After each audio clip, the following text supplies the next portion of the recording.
The moment you enter a room, the world begins to interpret you.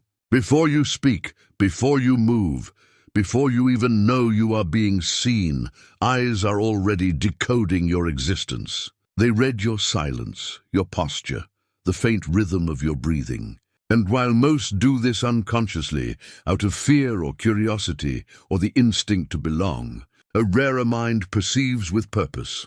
Ralph Waldo Emerson believed that true intelligence is not in what one says, but in what one sees, the quiet discernment that penetrates illusion without violence. He knew that human beings live behind veils, each gesture a mask, each compliment a negotiation, each smile a disguise that conceals both love and calculation. The wise man, he said, does not tear the mask away. He sees through it gently and by seeing becomes untouchable. To understand others is not to judge them. It is to survive them. To read them is not to manipulate, but to rise above the games that consume lesser souls. The one who can read hearts without losing his own becomes something greater than powerful. He becomes serene. Begin, then, not by listening to what people tell you about themselves, but by watching what they reveal when they think no one is watching. The soul announces its truth in small, forgotten gestures. Watch how a man treats the powerless, the waiter, the driver, the one without consequence. For kindness shown to equals may be performance, but kindness shown to the invisible is the handwriting of character. A mind drunk on its own importance will always betray itself in moments of comfort. Emerson would say that virtue is not tested by crisis, but by convenience. When people feel unseen, they reveal their truest face. Observe this, and you will never again mistake charm for goodness. Next, learn the power of silence, that ancient mirror where truth cannot hide. Most speak to escape their own reflection. They fill the air with noise because quiet exposes them. The wise man, however, knows that silence is not emptiness, it is gravity. It pulls truth from others as the moon pulls the tide. When you grow still in a conversation, something electric happens. The other person begins to speak more, not because they wish to, but because they must. They start explaining, clarifying, defending, revealing. Their voice rises to fill the void that your calm has created. And in that overflow, the truth appears uninvited. Silence, Emerson said, is the highest form of speech. It allows you to listen beyond language, to hear motive beneath tone, fear beneath laughter, and insecurity beneath bravado. If you can endure the silence, it will tell you more than any confession. Now, step further into discernment. Offer people nothing, no approval, no reaction, no promise, and observe what emerges. When you withhold reward, you uncover intention. Do they shrink, irritated that they cannot extract your attention? Then they were never seeking connection, only confirmation. Do they grow louder, eager to win your validation? Then their heart is ruled by insecurity. But if they remain steady, unbothered by your neutrality, you have met a soul who walks by its own light. Most of humanity performs under the spotlight of desire. They are kind for gain, humble for applause, generous for reputation. Remove the stage, and the act collapses. The wise withdraw their energy, not as punishment, but as revelation. What remains in that absence is truth, and yet discernment requires disruption. Many men have learned to mimic virtue so precisely that you could mistake a performance for purity. They have rehearsed empathy, polished humility, and memorized compassion, all for advantage. To see them clearly, you must interrupt their rhythm. Ask a question they do not expect. Respond to flattery with silence. When someone presents their charm too neatly, disturb it with unpredictability. In their stumble, the mask slips. Emerson taught that nature reveals character in motion, not in poise. A man caught off guard cannot summon his disguise fast enough. His instinct betrays him before his intellect repairs it. In these small fractures of performance, you glimpse the living person behind the costume. That is where truth hides, in the flicker between thought and reaction, but do not stop there. Test loyalty not with grand promises, but with small denials. Tell someone no where they expected yes. Withdraw a favor. Delay your help. Their response will map their soul more accurately than 100 pleasant conversations. For loyalty is not how one behaves when rewarded. It is how one behaves when refused. The moment of denial is the crucible of character. Those who remain steady have dignity. Those who turn bitter have been serving you for their own reflection. Emerson would say, "What you worship in others reveals what you lack in yourself. Watch who grows smaller in your absence. They were never standing beside you, only under your light." Focus, too, is a truer language than speech. Words are smoke, but attention is gravity. It shows where the soul is anchored. Observe not what people claim to value, but what they attend to. Do their eyes wander toward power? They crave validation. Do they light up only for status? They worship hierarchy. Do they look at you but check their phone? You are their convenience, not their companion. The Emersonian eye is patient. It measures the orbit of attention, not the melody of words. What we look at longest is what we secretly love, and if you wish to test the moral temperature of someone's heart, show them a wound that is not real. Invent a small flaw, one harmless, believable confession. "I tend to overthink," or "I trust people too easily." Then wait. Do they weaponize it later, using it to wound you? They are opportunists. Do they ignore it, giving you dignity? They are discreet and grounded. Do they reciprocate with truth? They seek kinship. By offering an illusion of vulnerability, you can measure another's capacity for care without risking your own safety.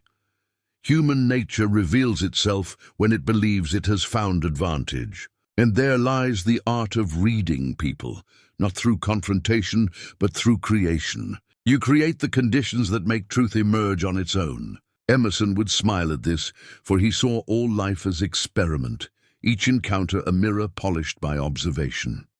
Now, practice patience as a blade of perception. Make people wait, not cruelly but purposefully. Delay your response, your reply, your attention. Entitlement cannot breathe in delay. Watch who grows restless. They are accustomed to power. Watch who stays calm. They understand time. Impatience, like smoke, rises from the fire of insecurity. The one who cannot wait will never hold power long, for endurance is the real currency of influence. Emerson believed that time is not an obstacle, but an ally. To make others reveal themselves, you must learn to let moments ripen. Delay is not denial. It is revelation. Study also whom people imitate. No man is original at first glance. We are all echoes until we find our voice.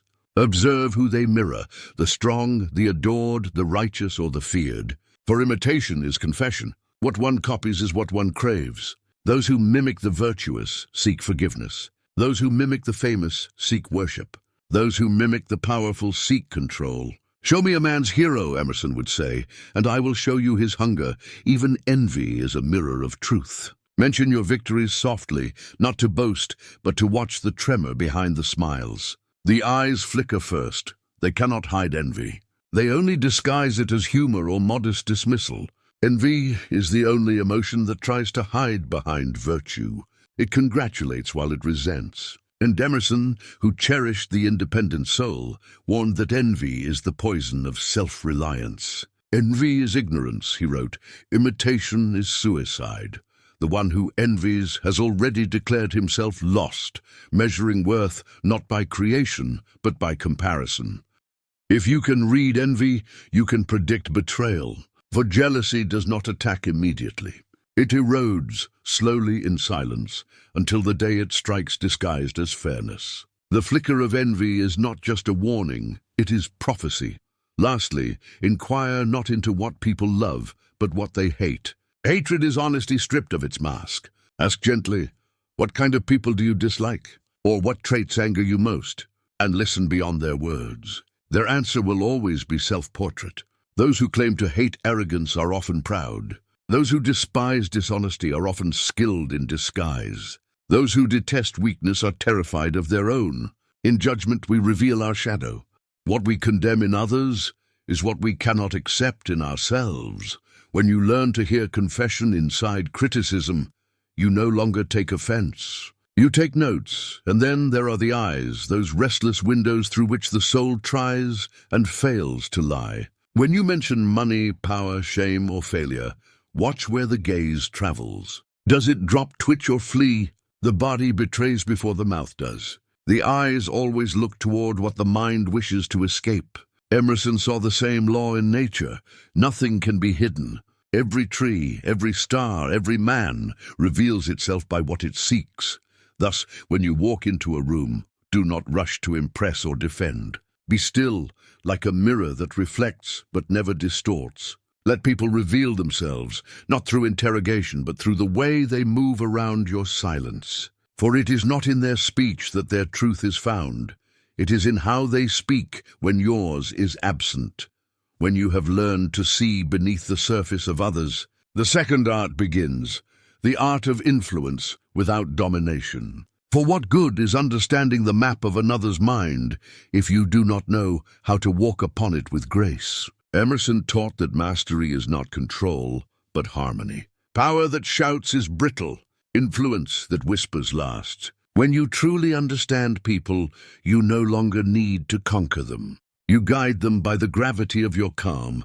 The deeper mind does not pursue manipulation. It practices reflection. When someone feels mirrored, they reveal more than if they were questioned. Emerson's philosophy was never to outplay others, but to invite them to reveal their own truth. When you act as a mirror, their performance dissolves, for no one can sustain illusion before their own reflection. To mirror someone is not mimicry, it is presence. When you align your tone to theirs, your gestures to their rhythm, you are telling them without words, I see you. Most people are starving to be seen. When they feel that recognition, their armor softens, and the person they've hidden emerges. Observe the transformation. The loud grow quiet, unsure what to perform. The nervous grow calm, relieved of the need to prove. The arrogant falter, confronted by a reflection of their own intensity. Emerson would say this is not magic. It is the law of resonance. Every human being seeks alignment with what feels familiar. The moment you become that familiar note, they unconsciously reveal their melody.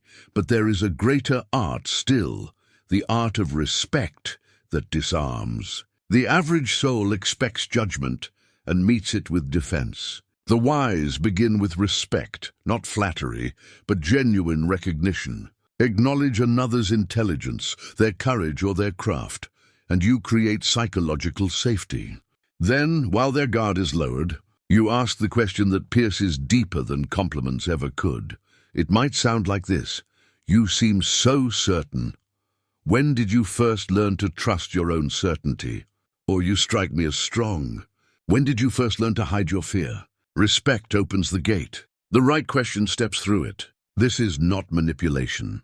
It is revelation. People speak the truth when they feel safe, and only the wise know how to create that safety. Once you learn this, your reading becomes strategy. You no longer observe people to label them. You observe to navigate them. Emerson never believed in categories, yet he saw that human nature followed recurring patterns, as rivers followed valleys. When you see these patterns, you can walk through life unafraid. There are those whose kindness is currency. They buy affection through service. Emerson would call them borrowers of virtue. They are generous not from abundance but from emptiness. Treat them with gratitude, but guard your boundaries, for their giving has a price. There are others who serve in silence, the quiet climbers. They seem loyal, even selfless, but their loyalty belongs to progress, not to people. Do not mistrust them. Simply know the exchange. They serve you when it serves their ascent. Then there is the fragile genius, radiant but volatile. Handle them with care, for their brilliance burns both ways. Offer structure, not correction. Praise their insight, but never feed their instability. They will either illuminate your path or ignite your peace, depending on how you hold them. Some defend too loudly, justifying, explaining, protesting before they are accused. Emerson would call them souls not at rest. Their noise hides guilt or insecurity. Meet them not with challenge but with calm. Their storm cannot last against steady wind. In all these archetypes lies a single rule: never label aloud what you see. To name someone's pattern is to awaken their resistance. The power of perception lies in secrecy. Act on your understanding silently. If a man is driven by vanity, do not call him vain. Simply give him tasks that feed his pride, while guiding the outcome to your advantage. If a woman seeks validation, do not shame her for it. Offer acknowledgement when it aligns with truth, and withdraw it when it strays. She will adjust, not knowing why. This is not deceit. This is alignment, the art of harmonizing the currents of human behavior toward shared direction. Emerson called it the music of conduct. To live among people without conflict, one must learn to conduct the orchestra of motives without being seen waving the baton. When you learn this subtlety, you discover a secret. Influence is not about convincing. It is about letting others convince themselves. You do not push their desires, you redirect them. You do not oppose their will.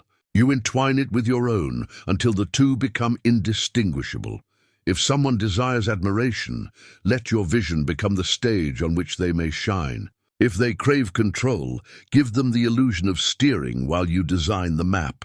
Emerson believed that true wisdom moves not by opposition but by absorption. To win, absorb their energy, then redirect it gently toward your purpose. The key is that they must never feel overpowered. The highest form of influence makes the other believe they act freely. The more you reflect their desires, the more they see themselves in your cause. And when they believe the outcome serves them, they walk beside you willingly, unaware that you lead from within. Vulnerability, too, can be strategy when wielded with conscience. Reveal a small imperfection, not to deceive, but to balance the scales of trust. Say, "I'm not always patient," or "I sometimes question my intuition." The other feels superior, compassionate, helpful. They speak more, confide more, reveal more. Their heart opens as yours appears to open. It is a psychological reciprocity, ancient and natural. But Emerson warned, do not sell your weakness cheaply. Share only what teaches without binding you. True humility strengthens. False humility enslaves. Sometimes a partial truth can buy complete confidence. Offer half a secret, a safe confession, and the other will offer you their real one. They believe intimacy is mutual, but you have given only shadow, not substance. The exchange is fair, for you have given what cost you nothing and received what cost them peace. This balance is delicate and demands integrity. Emerson's moral compass never allowed cruelty. He would say, influence without virtue is a thief's art. Therefore, use these methods not to exploit, but to protect, to sense deceit before it wounds you, to guide those who drift toward harm, to turn manipulation into awareness. Another insight of profound elegance: let others define themselves. People will always reveal what they most fear to lose. They will tell you, I'm the kind who values honesty, or I never get emotional, or I hate being ignored. Listen carefully. They are describing their armor, not their essence. Once you know how someone defines themselves, you know how to reach them. Speak in the language of their identity, and they will agree before they realize it. You might say, you're someone who values loyalty. I trust you'll understand why I need this done. And their own definition obliges them. You are not commanding. You are reminding them who they said they were. This is influence through reflection, the most elegant kind, because it feels like freedom. Now, elevate the lesson. Emerson often wrote that a man's reputation is his second soul. And this, if you wish to guide another's behavior, give them a reputation worth protecting. Speak of them in front of others as though they already possess the virtue you desire to see. Say, he always keeps his word, or she never loses her calm. The human spirit, terrified of hypocrisy, will unconsciously rise to meet the image. You have not ordered them. You have given them an identity they will now fight to uphold. A whisper of reputation can do what a command cannot. For shame, and pride are the twin reins of human conduct, and those who understand both steer gracefully. Sometimes you need not speak at all. A hint, a remark overheard, a half-story told in the right company can adjust how others approach you. Emerson understood that the influence of a man is not in his argument, but in his presence. When you let others discover your strength rather than announce it, they stop questioning and start adapting. Leak fragments of your truth, never the whole, just enough to guide perception. When people think they know you, they stop watching closely. That is when true freedom begins. There is also wisdom in granting small victories to others, so they defend your greater plan. Let them believe the idea was theirs. Let them take the first credit, the visible reward. The wise man, said Emerson, plants trees under whose shade he doesn't expect to sit. Give small ownerships to buy large allegiance. Those who feel recognized will protect your creation more fiercely than if you demanded their service. The paradox of power is that it grows stronger when shared in appearance, though never in essence. You let them win the moment so you may win the legacy. To read people is to navigate through 1,000 unseen motives. Some will crave affection, others fear loss, and a few will be ruled by envy disguised as virtue. Once you can see their operating systems, you must decide, will you manipulate or will you master compassion? Emerson's genius was that he saw understanding not as weaponry, but as liberation. Knowledge, he said, is the antidote to fear. To see through people should not make you cold, it should make you kind. For once you understand their wounds, their behaviors become predictable, even forgivable. Still, discernment requires boundaries, for compassion without limits becomes currency for the cunning. So when you sense envy, step back. When you sense deceit, grow silent. When you sense arrogance, refuse to compete. When you sense fear, speak gently. You can move entire rooms with presence alone if that presence is grounded in awareness. Emerson described this as the soul's equilibrium, a state where nothing external can provoke reaction. The reader of minds becomes the master of his own. He no longer seeks to win or expose. He seeks to understand and endure. Remember, every manipulation you observe is also a mirror of human fragility. Even the deceitful act from fear. The liar fears irrelevance, the boastful fears invisibility, the cruel fears loss of control. When you can see that truth beneath their tactics, you hold the highest form of power, mercy. Mercy is not weakness. It is restraint in full possession of strength. By now, your perception has sharpened, your vision widened. You have learned to read people not for conquest, but for clarity. Yet Emerson would remind you, the final lesson of perception is not about others. It is about you. To read the hearts of men is to stand before a mirror that reflects your own. What irritates you in another is an echo of what you have not yet mastered within yourself. The moment you despise manipulation, look closer. Perhaps you fear your own power. The moment you judge vanity, ask yourself if you crave recognition. Each perception of others becomes a page in your own book, written in reverse. The world, Emerson said, is but a reflection of the soul. What we see around us is the projection of our unseen interior. The deceit we notice, the beauty we admire, the weakness we resent, all are mirrors that speak to what we carry within. And thus, to know others deeply is to begin, at last, to know yourself without illusion. Now comes the test of mastery, not to observe, not to analyze, but to choose. For understanding human nature grants a choice that most never face. Will you use what you know to exploit or to elevate, to manipulate or to liberate? The wise choose elevation, for manipulation is merely the weapon of the insecure. The one who must control others has not yet mastered himself. The one who must deceive has not yet learned the quiet confidence of truth.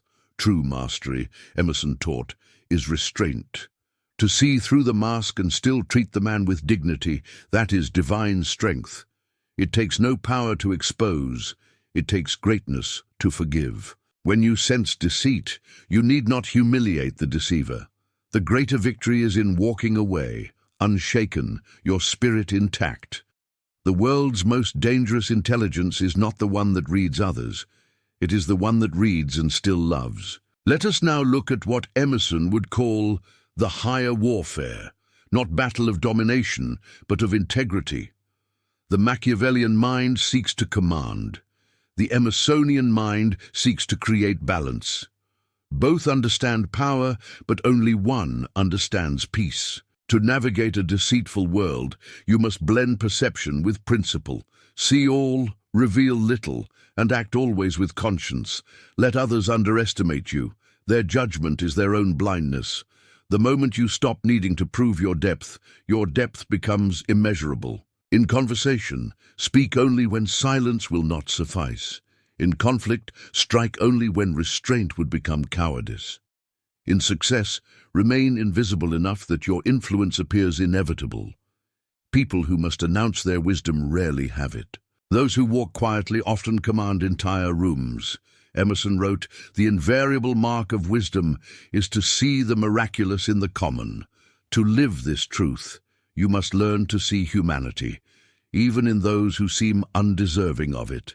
Yes, the deceitful will still try to play you. The envious will still whisper. The arrogant will still underestimate. But you, armed with perception and compassion, no longer fall into the same traps. You no longer seek revenge. You seek understanding, because revenge drains power. Understanding multiplies it. Once you feared betrayal, now you expect it without bitterness. Once you chased approval, now you give it without attachment. Once you sought control, now you embody calm. That calm is your fortress. Let us look once more at silence, for, in the end, silence is not the absence of speech, but the mastery of it.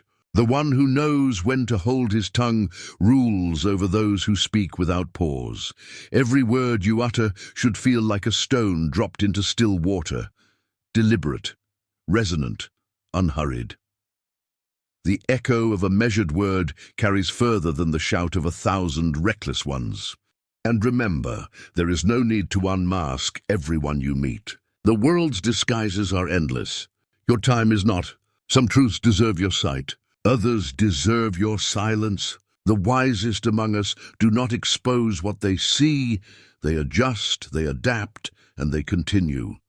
Every person you encounter is a field of unspoken motives, insecurities, and fears. Some carry knives, some carry mirrors, and some carry lanterns.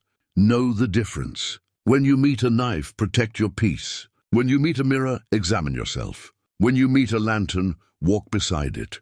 There is also a quiet dignity in unpredictability. The predictable man can be read, controlled, and dismissed. The one who holds his rhythm close remains untouchable. This is not deceit, it is self-possession.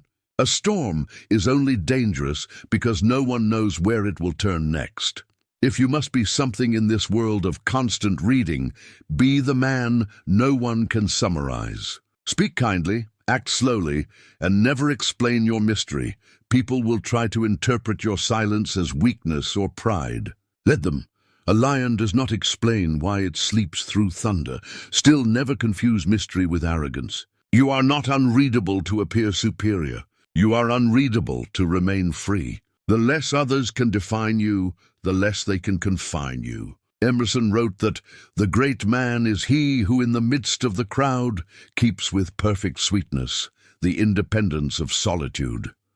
That is your task now, to walk among manipulation without joining it, to understand deceit without imitating it, to wield influence without addiction to it, because the final revelation is this: those who seek to control others remain chained by others' reactions. But those who master perception to master themselves become truly untouchable.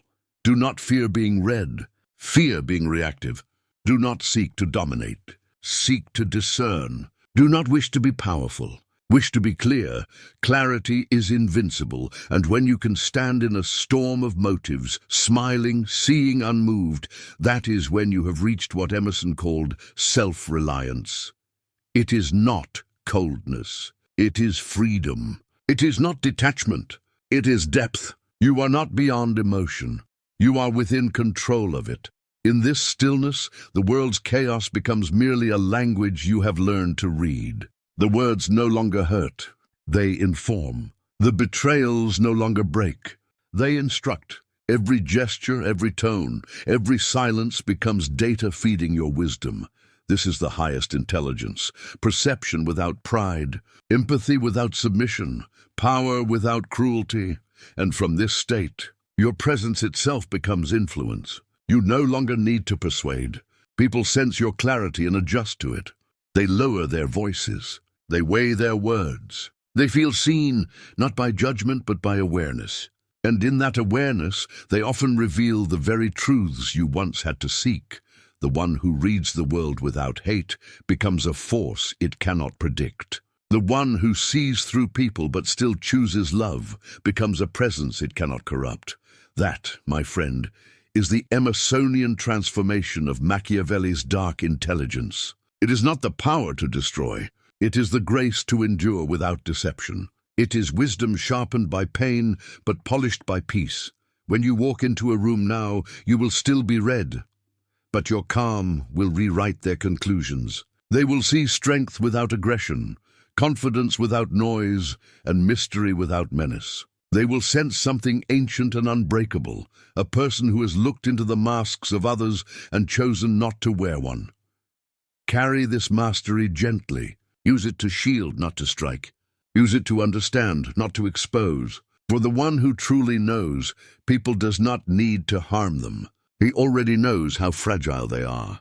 As you leave this reflection, remember Emerson's quiet instruction. Do not go where the path may lead. Go instead where there is no path and leave a trail. So go, not as the manipulator, not as the victim, but as the reader of truth, who walks untouched by pretense. Let the room read you all at once. Its judgment will always be a reflection of its own blindness. You see clearly now. You know who you are, and that knowing, that silent, luminous knowing, is your final victory.